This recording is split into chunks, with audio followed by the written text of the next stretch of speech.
समास सातवा. सगुण भजन. श्रीराम अवतार दिग्ज्ञानी संत, सारासार विचारे मुक्त. त्यांचे सामर्थ्य चालत कोण्या प्रकारे. श्री समर्थ म्हणतात की अवतासदी तसेच इतर ज्ञानी संत वगैरे सार विचाराने मुक्त झालेले असतात, तरी त्यांच्या सामर्थ्याचा प्रत्यय येत असतो. हे कसे काय होते? हे श्रोतयांची आशंका पाहता प्रश्न केला निका. सावध होऊन ऐका म्हणे वक्ता. ही श्रोत्यांची शंका आहे, ती अत्यंत योग्य आहे. तेव्हा आता सावध होऊन या शंकेचे उत्तर ऐकावे, असे वक्ता म्हणाला. ज्ञानी मुक्त होऊन गेले मागे, त्यांचे सामर्थ्य चाले. परंतु ते नाही आले वासना धरूनी. ज्ञानी लोक मुक्त होतात, पण त्यांच्या मागेही त्यांच्या सामर्थ्याचा अनुभव येतो, पण म्हणून ते वासना धरून परत आलेले नसतात. लोकास होतो चमत्कार, लोक मांडती वासाचार. परंतु याचा विचार पाहिला पाहिजे. लोकांना त्यांच्या सामर्थ्याचा प्रत्यय येतो म्हणून मोठा चमत्कार वाटतो. त्यामुळे ते आहेतच असे लोकांना खरोखरच वाटते. म्हणून या गोष्टीचा विचार करणे आवश्यक आहे. जीत असताने नो किती जनामध्ये चमत्कार होती. ऐसी याची सत्य प्रचिती रोकडी पहावी. संत हयात असतानाही लोकांमध्ये अनेक चमत्कार घडून येतात. अशा चमत्कारांचा साक्षात अनुभव घेऊन पहावा. तो तरी आपण नाही गेला, लोकी प्रत्यक्ष देखिला.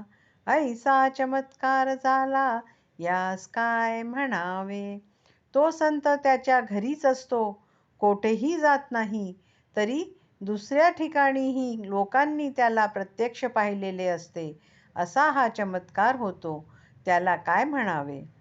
तरी तो लोकांचा भावार्थ, भाविका देव येथार्थ. अनेत्र कल्पना व्यर्थ कुतर्काची. तरी हे लोकांच्या दृढ भावार्थामुळे घडून येते.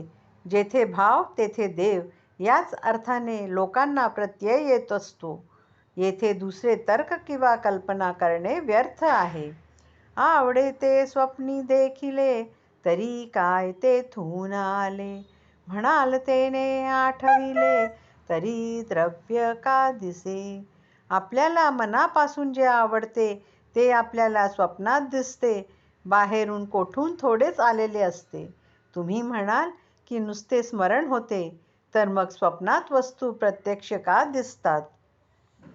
एवं आपली कल्पना स्वप्नी येती पदार्थ नाना. परी ते पदार्थ चालतीना, अथवा आठवू नाही. याप्रमाणे आपल्या कल्पनेमुळे स्वप्नात नाना पदार्थ दिसत असतात, पण ते पदार्थ व्यवहारात उपयोगी पडत नाहीत. स्मरण झाले म्हणून ते दिसतात हे खरे नाही. येथे तुटली आशंका, ज्ञात्यास जन्म कल्पू नका. उमजेना तरी विवेका, परी पहा. येथे शंकेचे निरसन झाले. ज्ञात्याला जन्म आले अशी कल्पना करू नका. कळत नसेल तर नीट विचार करून पहा, म्हणजे कळेल. ज्ञानी मुक्त होऊन गेले, त्यांचे सामर्थ्य उगेची चाले. काजे पुण्य मार्गे चालिले, म्हणोनिया.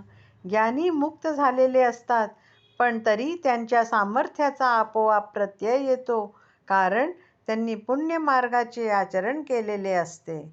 या कारणे पुण्य मार्गे चालावे, भजन देवाचे वाढवावे. न्याये सांडून न जावे, अन्याय मार्गे. म्हणून माणसाने नेहमी पुण्य मार्गाचेच आचरण करावे व देवाचे भजन वाढवावे. न्याय सोडून अन्याय मार्गाने त्याने कधीही जाऊ नये. नाना पुरश्चरणे करावी, नाना तीर्थाटने फिरावी. नाना सामर्थ्ये वाढवावी, वैराग्य बळे. त्याने नाना पुरश्चरणे करावीत, नाना तीर्थक्षेत्रे हिंडून देवदर्शन करावे आणि वैराग्याचे योगे नाना प्रकारचे सामर्थ्य संपादन करावे. निश्चये बैसे वस्तूकडे, तरी ज्ञान मार्गे ही सामर्थ्य चढे. कोणी एक एकांत मोडे, ऐसे न करावे. आपल्या ब्रह्मत्वाचा निश्चय दृढ झाल्यानेही ज्ञानमार्गाने अंगी सामर्थ्य चढते, पण सामर्थ्याच्या मागे लागून ज्ञानप्राप्तीसाठी आवश्यक असलेला एकांत मात्र भंगू देऊ नये. एक गुरु एक देव, कोठे तरी असावा भाव. भावार्थ नसता वाव, सर्व काही. एक गुरु किंवा एक देव यापैकी कोठेतरी एकनिष्ठ भाव असावा.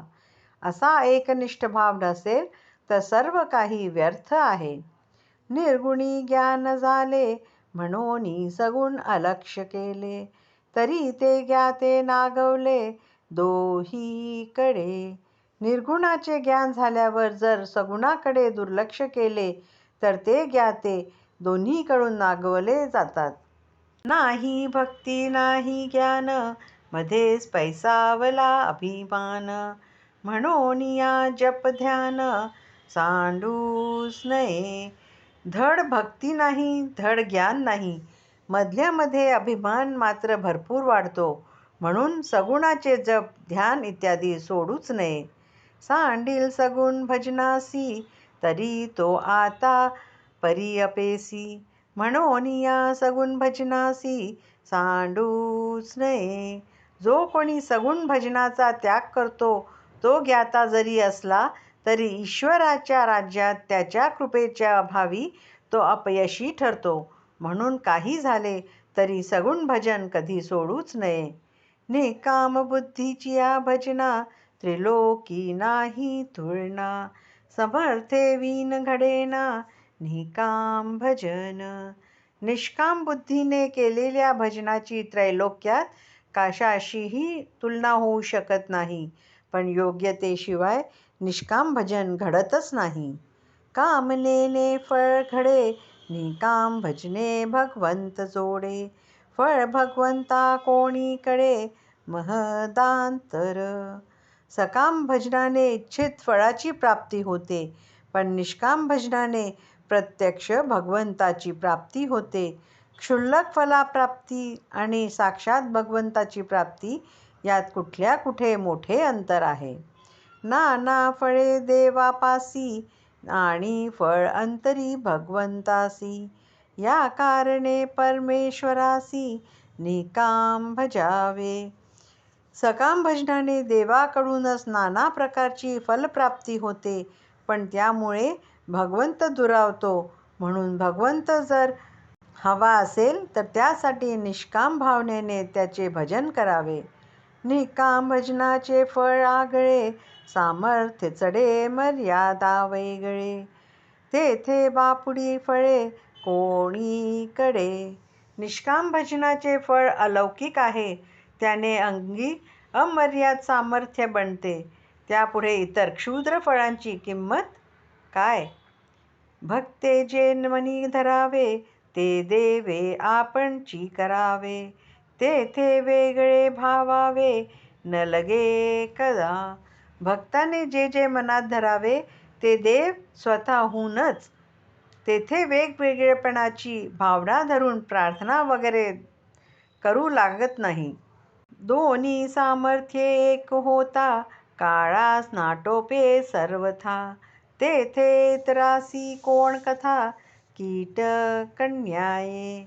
निष्काम भजनाचे आणि ब्रह्मज्ञानाचे सामर्थ्य एकवटले की काळाचेही सामर्थ्य त्याच्या पुढे उणे पडते. तेथे कीटकन्यायाने इतरांची काय कथा. म्हणून निकाम भजन, वरी विशेष ब्रह्मज्ञान. तया स्तुळिता त्रिभुवन, उणे वाटे. म्हणून निष्काम भजन आणि विशेष ब्रह्मज्ञान यांची तुलना करण्यायोग्य त्रिभुवनात दुसरे काहीही नाही. येथे बुद्धीचा प्रकाश, आणिक न चढे विशेष. प्रताप कीर्ती आणि यश, निरंतर. ज्ञानी भक्ताचा महिमा वर्णन करण्यास बुद्धीचा प्रकाश अपुरा पडतो. त्याचा प्रताप, कीर्ती आणि यश निरंतर वाढतच जाते. निरूपणाचा विचार आणि हरिकथेचा गजर, तेथे होती तत्पर प्राणी मात्र.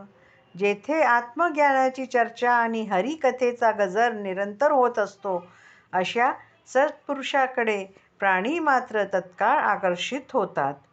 जेथे भ्रष्टाचार घडेना, तो परमार्थही दडेना. समाधान बिघडेना निश्चयाचे.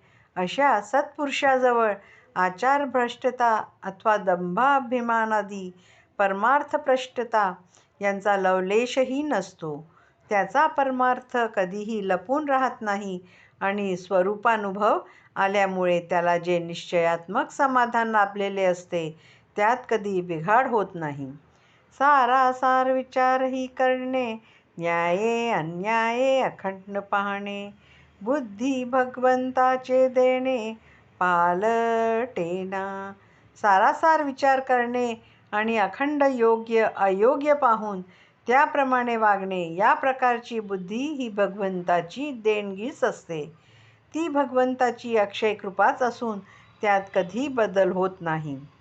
भक्त भगवंती अनन्य, त्यास बुद्धी देतो आपण. येदर्थी भगवत वचन, सावध ऐका. जो भक्त भगवंताशी अनन्य झालेला असतो, त्यास भगवान स्वतःच अशी बुद्धी देतात. या अर्थाचे भगवंताचे वचन आहे, ते सावधपणे ऐका. श्लोकार्थ. ददामि बुद्धियोगं, ते येन मापुपयांती ते. अर्थ. मी त्यांना अशी बुद्धी देतो की त्या योगे ते मलाच येऊन मिळतात. म्हणून सगुण भजन, वरी विशेष ब्रह्मज्ञान. प्रत्ययाचे समाधान, दुर्लभ जगी. म्हणूनच सगुण भजन आणि त्याहूनही विशेष म्हणजे ब्रह्मज्ञानाच्या साक्षात अनुभवाच्या योगे प्राप्त होणारे समाधान, या गोष्टी जगात अत्यंत दुर्लभ आहेत. इति श्रीदासबोधे गुरुशिष्य संवादे सगुण भजन निरूपण नाम समास 7वा.